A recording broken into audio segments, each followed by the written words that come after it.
दोस्तों, कैसे हैं आप लोग। आज हम लोग बात करने वाले हैं कि साइंस से जो क्वेश्चन आपके कंपटीशन एग्जाम में पूछ लिए जाते हैं वो क्वेश्चनों को हम लोग इस वीडियो में डिस्कस करेंगे। मतलब क्वेश्चनों को बहुत ही इजी मेथड में सॉल्व किया जाएगा और आपको समझा के ही बताया जाएगा। मतलब आपको सेटिस्फेक्शन इस वीडियो में ज़रूर मिलने वाला है, तो वीडियो को पूरा वॉच कीजिए। चलिए देखते हैं हम लोग पहला क्वेश्चन हमारा है कि मनुष्य का सामान्य तापक्रम कितना होता है। जो मनुष्य होते हैं, ठीक है, जैसे हम लोग हैं, आप हैं, तो मनुष्य का जो सामान्य तापक्रम होता है, ठीक है, वो कितना होता है।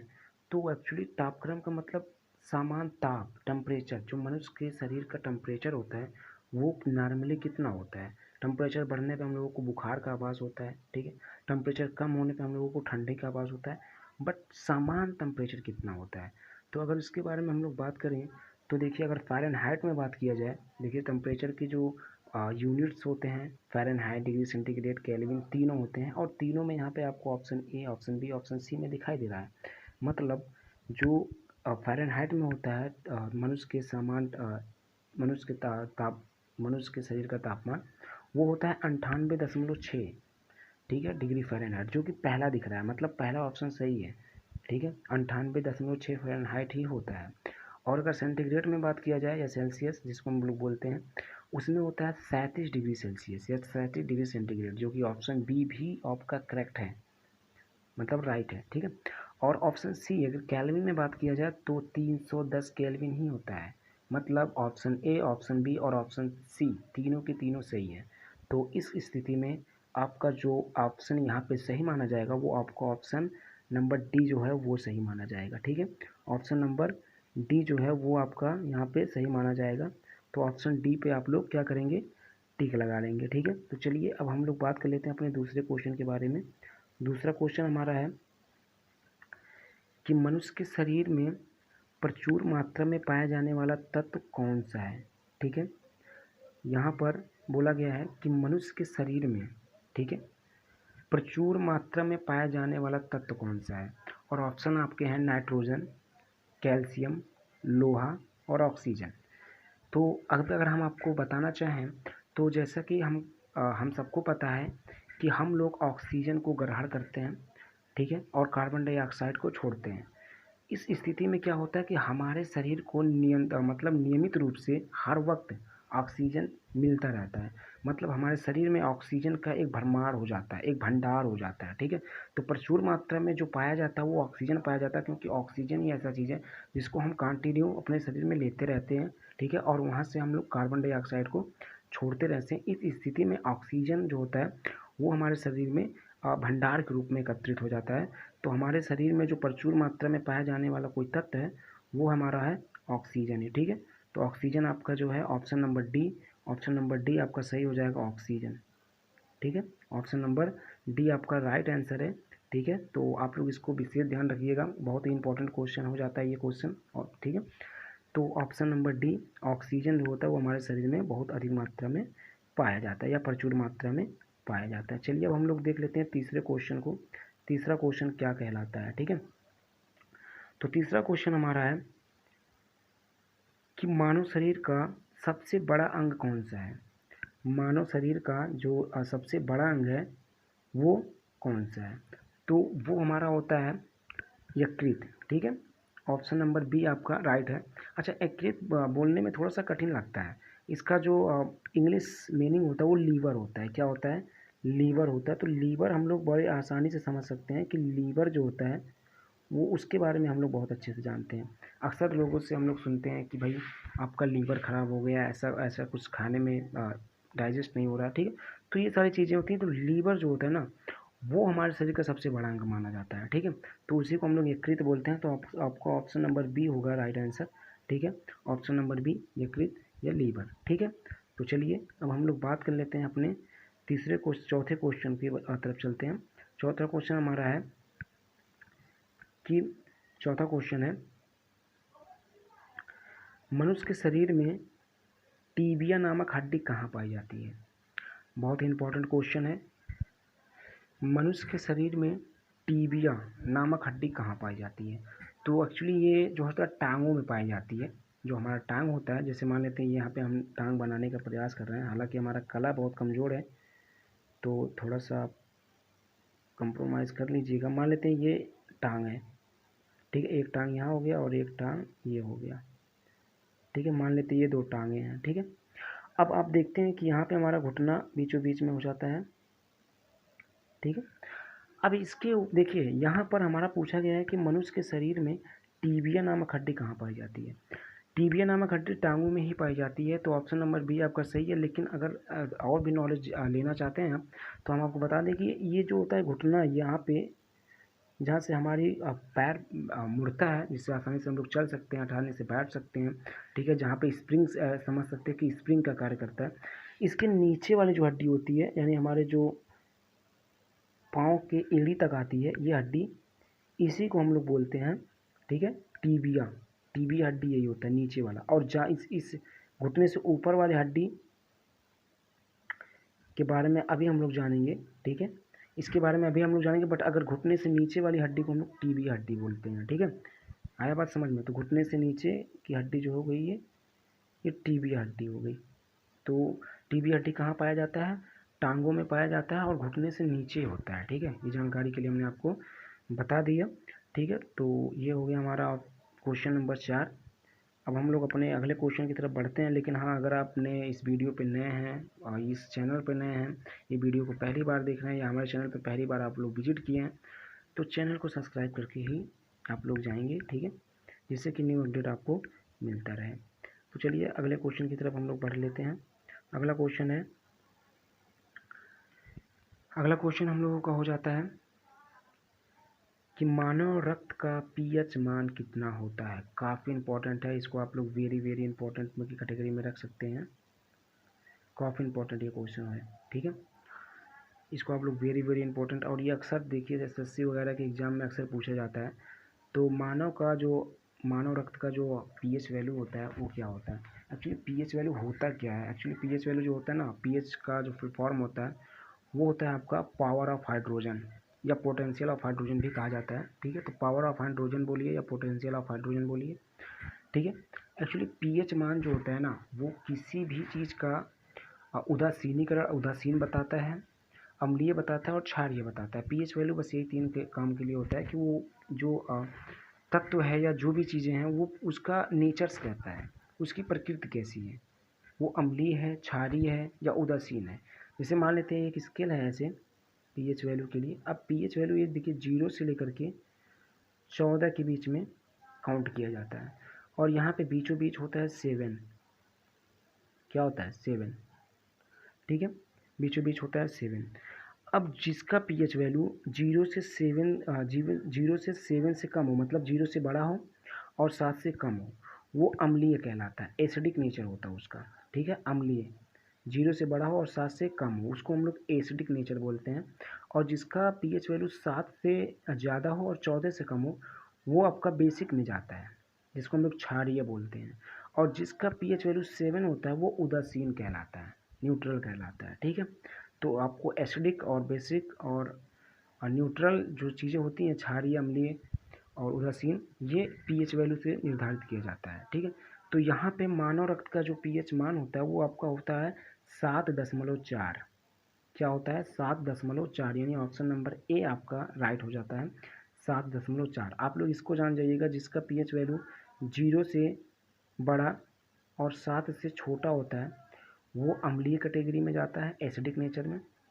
जिसका पीएच वैल्यू 7 से बड़ा और 14 से छोटा होता है वो बेसिक कैटेगरी में जाता है, ठीक है, मतलब क्षारीय कैटेगरी में। और जिसका पीएच वैल्यू 7 होता है वो उदासीन होता है। आया बात समझ में। तो ये है। और मानव रक्त का जो पीएच मान होता है वो 7.4 होता है, मतलब 7 से बड़ा होता है, ठीक है। तो चलिए अब हम लोग बढ़ते हैं अगले क्वेश्चन की तरफ, ठीक है। क्वेश्चन नंबर अगला हमारा है, ठीक है, कि मनुष्य का रक्तचाप किस ग्रंथि द्वारा नियंत्रित किया जाता है, ठीक है। मनुष्य का जो रक्तचाप है, रक्तचाप का मतलब समझ रहे हैं। देखिए ये हिंदी वर्ड जो होता है थोड़ा सा कठिन पड़ता है अपेक्षाकृत अंग्रेजी के, ठीक है, इस बात को आप लोग मानिएगा। क्योंकि यहाँ पे देखिए रक्तचाप एक बहुत ही अजीब सा वर्ड हम लग रहा है, ठीक है, अजीब सा नाम लग रहा है रक्तचाप। लेकिन अगर इसको हम लोग अक्सर इंग्लिश में बात किया जाए तो रक्त का हो गया ब्लड, और चाप का मतलब होता है प्रेशर, ठीक है। तो ये ब्लड प्रेशर है। अब ब्लड प्रेशर तो हम लोग नॉर्मली डेली सुनते हैं कि इसका ब्लड प्रेशर कम हो गया, बीपी हाई हो गया, बीपी कम हो गया, तो वो सारी चीज़ें हैं। यहाँ पर हम लोग रक्तचाप का मतलब होता है ब्लड प्रेशर, ठीक है। रक्त का मतलब भाई अंग्रेजी वर्ड उसका ब्लड होता है, और चाप का मतलब होता है प्रेशर, ठीक है। क्या होता है? दाब। चाप का मतलब दाब होता है और दाब का अंग्रेजी होता है प्रेशर।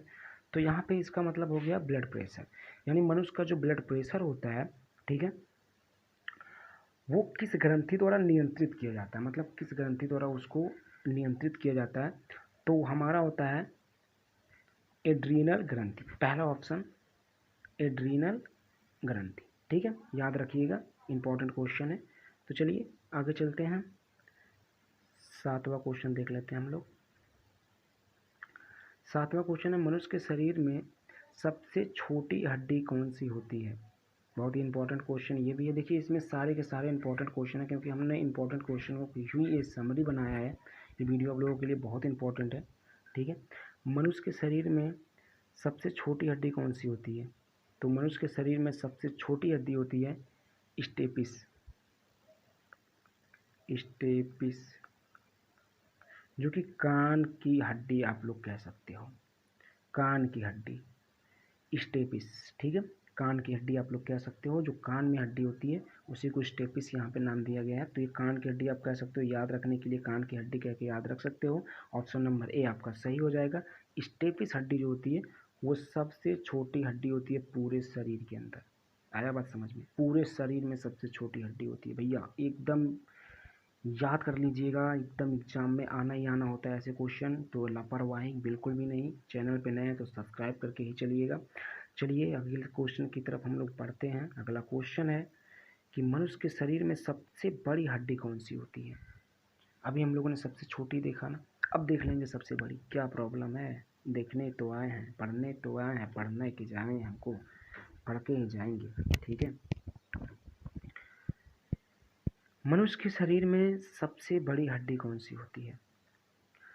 तो अभी हमने आपको बताया कि सबसे छोटी हड्डी कौन सी होती है, स्टेपिस, जो कि कान के हड्डी कहा जा सकता है। सबसे बड़ी हड्डी जो होती है ना, वो होता है आपका फीमर। क्या होता है? फीमर। ये फीमर हड्डी सबसे बड़ी हड्डी मानी जाती है। अक्सर लोग इसको गलती करके चले जाते हैं। ये फीमर हड्डी सबसे बड़ी हड्डी मानी जाती है पूरे शरीर के अंदर। अब ये फीमर हड्डी होता कहाँ है, इसको आप लोग देख लीजिए। टांग अभी हमने इसके पहले बनाया था ना, फिर से टांग बना रहे हैं। वही टांग है भैया, वही टांग है जो बनाए थे। ये देखिए, ये हमने 2 टांगें बना ली। हमने बताया था यहाँ पे स्प्रिंग लगा है, मतलब जहाँ से आप लोग बैठते हैं, सोते हैं, मोड़ते हैं पूरे हड्डी उड्डी को, ठीक है, मतलब अपने पैर को चलते हैं, जिसको हम लोग घुटना वगैरह बोल सकते हैं, बोल सकते नहीं। अब क्या है कि इसके नीचे वाली हड्डी के बारे में हमने अभी आपको बता दिया था। इसके नीचे वाली हड्डी के बारे में अभी इससे पहले हमने आपको बता दिया था, ठीक है, जिसको हम लोग टीबिया हड्डी के नाम से बताए थे, ठीक है। इसके ऊपर वाली हड्डी, जांघ की हड्डी जिसको हम लोग बोलते हैं, जांघ की हड्डी, यही हड्डी हमारा फीमर हड्डी कहलाता है। घुटने से नीचे वाले के बारे में हम लोग पहले डिस्कस किए थे, ठीक है। टीबिया हड्डी होता था घुटने के नीचे वाला, इसके ऊपर वाली हड्डी को फीमर हड्डी कहते हैं, जांघ की हड्डी को। आया बात समझ में? जो मोटा वाला हड्डी होता है जांघ की हड्डी, उसको हम लोग फीमर हड्डी कहते हैं। तो ये भी पैर में ही होता है, टांग में ही ये भी होता है, ध्यान रखिएगा, ठीक है। तो ये ऑप्शन नंबर सी हो जाएगा आपका सही। मनुष्य के शरीर का सबसे बड़ी हड्डी कौन सी होती है? फीमर हड्डी होती है। कौन सी? फीमर। कौन सी? फीमर भैया, याद रख लीजिएगा, फीमर। सो रिटर्न क्वेश्चन पे आते हैं, 10वें क्वेश्चन पे। 9 क्वेश्चन छूट गया है, ठीक है, सीधा 8 के बाद 10वां हो गया, 9 क्वेश्चन छूट गया। प्रिंट जब शायद नोट कर रहे थे तो उसमें मिसप्रिंट हो गया, 8 के बाद सीधा 10 हो गया, 9 छूट गया, ठीक है, कोई बात नहीं है। 10वां क्वेश्चन देख लेते हैं। 10वां क्वेश्चन है, मनुष्य के रक्त में कौन सा धातु पाया जाता है? भैया मनुष्य के रक्त में, मनुष्य के खून में कौन सी धातु पाई जाती है? बहुत ही इम्पोर्टेंट क्वेश्चन है, अत्यधिक इम्पोर्टेंट क्वेश्चन, इसलिए हमने कलर बदल दिया। भैया कलर बदल दिए हैं, बहुत इंपॉर्टेंट क्वेश्चन है, ठीक है। यहाँ पे लिखा गया है मनुष्य के रक्त में कौन सा धातु पाया जाता है, मतलब मनुष्य के रक्त में भी धातु पाया जाता है, ठीक है। अब वो होता है लोहा। मनुष्य के खून में लोहा पाया जाता है। तो चुंबक उम्बक ला के उसको चिपकाइएगा, क्या करेंगे, चिपकाइएगा, ठीक है। तो मनुष्य के जो रक्त होता है उसमें लोहा पाया जाता है, आपका ऑप्शन नंबर ए सही हो जाएगा। लेकिन कभी कभी क्या होता है ना कि आपके ऑप्शन में ए ऑप्शन देगा ही नहीं, मतलब ए ऑप्शन नहीं, मतलब लोहा ऑप्शन नहीं देगा, और लोहे के स्थान पे वहाँ पे लिख दिया जाएगा आपका सोना। क्या लिख दिया जाएगा, सोना लिख दिया जाएगा, लोहे को गोल कर दिया जाएगा, उड़ा दिया जाएगा, मतलब लोहा नहीं रहेगा, लोहे को विलुप्त कर दिया जाएगा। तो उस स्थिति में आप लोग सोने पे लगा के आएंगे, क्योंकि बहुत कम मात्रा में जो रक्त होता है, रक्त में सोना भी पाया जाता है, बहुत कम मात्रा में, बहुत कम मात्रा में। तो वो लगभग नगण्य के बराबर होता है, नथिंग के बराबर होता है। लेकिन अगर लोहा नहीं है तो आप लोग सोने पे ही लगाएंगे, लेकिन लोहा है तो भाई लोहे पे लगाना होगा। तो आपको ऑप्शन नंबर ए है कि रक्त में लोहा भी पाया जाता है। लोहा जो धातु होता है, भाई धातु तो ही है लोहा, वो पाया जाता है, ठीक है।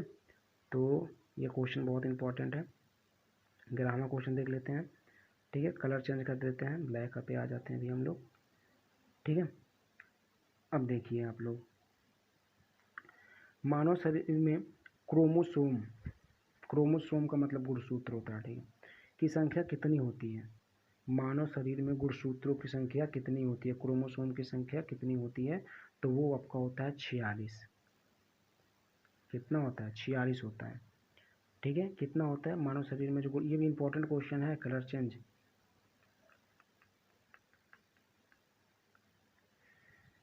ठीक है। जो मानव शरीर है उसमें गुणसूत्रों की संख्या होती है 46। अच्छा, कहीं कहीं आप देखोगे ना तो लिखेगा 23 जोड़े, तो अगर ऐसा लिख के आता है ना तब भी आपका सही होगा, 23 जोड़े पर टिक लगा दीजिएगा। अगर कहीं लिख के आता 46 ना लिखा रहे, ये 46 ना लिखा रहे और वहाँ पे लिख देगा 23 जोड़े, तो भी आपका ऑप्शन सही हो जाएगा, 23 जोड़े वाला। क्यों, 23 जोड़े का मतलब भाई 2 से गुणा कर दो, जोड़े का मतलब क्या होता है, 2 से गुणा कर दो, 23 में 2 से गुणा कर दो 46 ही आएगा। लेकिन अगर बाई चांस जोड़ा नहीं लिखा गया है और केवल 23 लिख दिया गया तो वो आपका ऑप्शन नहीं सही होगा। जैसा कि आपको यहाँ पहला दिख रहा है, तो 23 नहीं सही होगा, या तो 46 होगा या तो 23 जोड़े होंगे, ठीक है, आया बात समझ में। तो आपका बी ऑप्शन सही है, 46। अगर 23 जोड़े लिखा होता तब भी आपका सही होता, लेकिन जोड़ा यहाँ पे है नहीं तो सीधे सीधे 46, ठीक है। चलिए अगला क्वेश्चन, मानव शरीर की सबसे बड़ी कोशिका का नाम।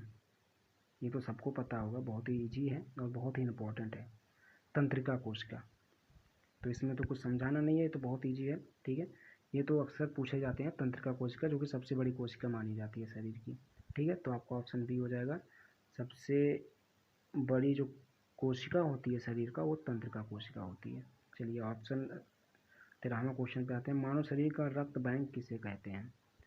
मानव शरीर का रक्त बैंक किसे कहते हैं, वो होता है प्लीहा। प्लीहा, ऑप्शन नंबर ए आपका हो जाएगा सही, प्लीहा। याद रखिएगा, मानव शरीर का जो रक्त बैंक कहलाता है वो प्लीहा कहलाता है, ठीक है। चलिए आते हैं लास्ट क्वेश्चन, नहीं बल्कि 14वां क्वेश्चन, ठीक है। इम्पोर्टेंट है, ठीक है, इम्पोर्टेंट है, एसएससी वगैरह के एग्जामिनेशन में अक्सर पूछे जाते हैं ऐसे क्वेश्चन। यहाँ बोला गया है मानव शरीर में जल की मात्रा कितनी होती है। मानव शरीर में जल की मात्रा कितनी होती है, तो मानव शरीर में जैसे हमारी अगर हमारी पृथ्वी पे देखा जाए तो पानी पूरा भरा पड़ा है, उसी प्रकार हमारे शरीर में भी पानी भरा पड़ा हुआ है। तो हमारे शरीर में 80% पानी भरा पड़ा हुआ है। कितना, 80%, मतलब 80% टोटल पानी ही है शरीर में। पानी का अगर कोई फार्मूला मतलब रासायनिक सूत्र अगर, तो H2O आप लोग याद रखिएगा, ठीक है। ये जल का आपका रासायनिक सूत्र है H2O। तो हमारे शरीर में 80% जल ही उपस्थित है, तो आप लोग इसको 80% पे लगा लीजिएगा ट्रिक और याद रख लीजिएगा, ठीक है। चलिए अगले क्वेश्चन और लास्ट क्वेश्चन, चलिए ये है हमारा क्वेश्चन नंबर 15, लास्ट क्वेश्चन, ठीक है। तो लास्ट क्वेश्चन है, मनुष्य के शरीर में पाचन मुख्यतः कहाँ होता है। पाचन, जहाँ पाचन प्रोसेस, वैसे तो पाचन हमारे जब हम लोग खाना खाते हैं यहीं से पाचन शुरू हो जाता है। लेकिन जो पाचन का मुख्य प्रोसेस होता है वो कहाँ पे होता है? तो वो छोटी आंत में होती है, क्योंकि छोटी आंत की जो लंबाई है ना, छोटी आंत में होती है। तो आप लोग ये जान जाइएगा कि मनुष्य के शरीर का जो पाचन क्रियाएं होती हैं वो छोटी आंत में होता है। छोटी आंत में ही पाचन क्रियाएं संपूर्ण होती हैं।